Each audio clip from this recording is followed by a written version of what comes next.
जय माँ दुर्गा। मेरे वीडियो में आपका बहुत बहुत स्वागत है। आज मैं दुर्गा सप्तशती के 10वें अध्याय के बारे में आप लोगों को बता रही हूँ। 10वें अध्याय में शुंभ वध है।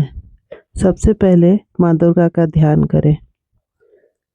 मैं मस्तक पर अर्धचंद्र धारण करने वाली शिव शक्ति स्वरूपा भगवती कामेश्वरी का हृदय में चिंतन करती हूँ। वे तपाए हुए सुवर्ण के समान सुंदर हैं। सूर्य, चंद्रमा और अग्नि ये ही तीन उनके नेत्र हैं तथा वे अपने मनोहर हाथों में धनुष्वान, अंकुश, पास और शूल धारण किए हुए हैं। ऋषि कहते हैं, राजन, अपने प्राणों के समान प्यारे भाई निशुंभ को मारा गया देख तथा सारी सेना का संहार होता जान शुंभ ने कुपित होकर कहा, दुष्ट दुर्गे, तू बल के अभिमान में आकर झूठ मूठ का घमंड न दिखा। तू बड़ी मानिनी बनी हुई है, किंतु दूसरी स्त्रियों के बाल का सहारा लेकर लड़ती है। देवी बोली, ओ दुष्ट, मैं अकेली ही हूँ। इस संसार में मेरे सिवा दूसरी कौन है? देख, ये मेरी ही विभूतियाँ हैं, अतः मुझ में ही प्रवेश कर रही है। तदंतर ब्राह्मणी आदि समस्त देवियां अंबिका देवी के शरीर में लीन हो गई।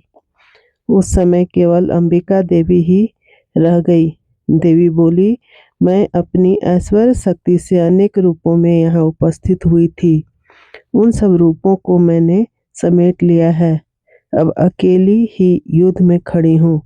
तुम भी स्थिर हो जाओ। ऋषि कहते हैं, तदंतर देवी और शुंभ दोनों में सब देवताओं तथा दानवों के देखते देखते भयंकर युद्ध छिड़ गया। वानों की वर्षा तथा तीखे शस्त्रों एवं दारुण अस्त्रों के प्रहार के कारण उन दोनों का युद्ध सब लोगों के लिए बड़ा भयानक प्रतीत हुआ।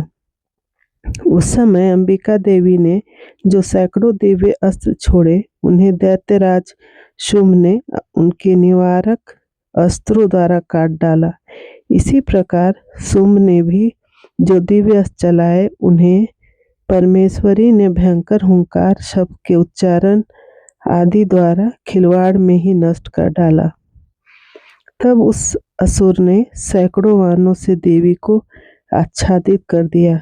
यह देख क्रोध में भरी हुई उन देवी ने भी वान मारकर उसका धनुष काट डाला। धनुष कट जाने पर फिर दैत्यराज ने शक्ति हाथ में ले ली, किंतु देवी ने चक्र से उसके हाथ की शक्ति को भी काट गिराया। तत्पश्चात दैत्यों के स्वामी शुंभ ने 100 चांद वाली चमकती हुई ढाल और तलवार हाथ में ले उस समय देवी पर धावा किया। उसके आते ही चंडिका ने अपने धनुष से छोड़े हुए तीखे बाणों द्वारा उसकी सूर्य किरणों के समान उज्जवल ढाल और तलवार को तुरंत काट दिया। फिर उस दैत्य के घोड़े और सारथी मारे गए। धनुष तो पहले ही कट चुका था। अब उसने अंबिका को मारने के लिए उद्यत हो भयंकर मुदगर हाथ में लिया। आते देख देवी ने अपने तीक्ष्ण बाणों से उसका मुदगर भी काट डाला। तब वह असुर मुक्का तानकर बड़े वेग से देवी की ओर झपटा। उस दैत्यराज ने देवी की छाती में मुक्का मारा। तब उस देवी ने भी उसकी छाती में एक चांटा जड़ दिया। देवी का थप्पड़ खाकर दैत्यराज शुंभ पृथ्वी पर गिर पड़ा, किंतु पुनः सहसा पूर्ववत उठकर खड़ा हो गया। फिर वह उछला और देवी को ऊपर से ले जाकर आकाश में खड़ा हो गया। तब चंडिका आकाश में भी बिना किसी आधार के ही शुंभ के साथ युद्ध करने लगी। उस समय दैत्य और चंडिका आकाश में एक दूसरे से लड़ने लगे। उनका वह युद्ध पहले सिद्ध और मुनियों को विस्मय में डालने वाला हुआ। फिर अंबिका ने शुंभ के साथ बहुत देर तक युद्ध करने के पश्चात उसे उठाया और घुमाया और पृथ्वी पर पटक दिया।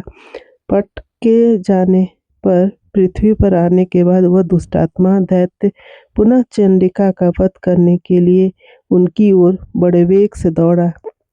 तब समस्त दैत्यों के राजा शुंभ को अपनी ओर आते देख देवी ने त्रिशूल से उसकी छाती छेदकर उसे पृथ्वी पर गिरा दिया। देवी के शूल की धार से घायल होने पर उसके प्राण पखेरु उड़ गए। वह समुद्रों, द्वीपों और पर्वतों सहित समूची पृथ्वी पर कांपता हुआ भूमि पर गिर पड़ा। तदंतर उस दुरात्मा के मारे जाने पर संपूर्ण जगत प्रसन्न एवं पूर्ण स्वस्थ हो गया तथा आकाश स्वच्छ दिखाई देने लगा।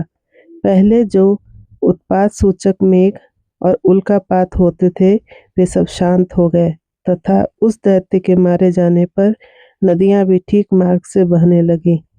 उस समय शुंभ की मृत्यु के बाद संपूर्ण देवताओं का हृदय हर्ष से भर गया और गंधर्वगण मधुर गीत गाने लगे। दूसरे गंधर्व बाजे बजाने लगे और अप्सराएं नाचने लगी। पवित्र वायु बहने लगी। सूर्य की प्रभा उत्तम हो गई। अग्निशाला की बुझी हुई आग अपने आप प्रज्वलित हो उठी तथा संपूर्ण दिशाओं के भयंकर शब्द शांत हो गए। इति श्री 10वां अध्याय समाप्त। इस तरह से दुर्गा सप्तशती का 10वां अध्याय समाप्त हो गया। आप प्लीज़ मेरे चैनल को सब्सक्राइब कर लीजिए, लाइक करिए और ज़्यादा से ज़्यादा शेयर कीजिए। दुर्गा माँ आपकी सारी मनोकामनाएं पूरी करेंगे।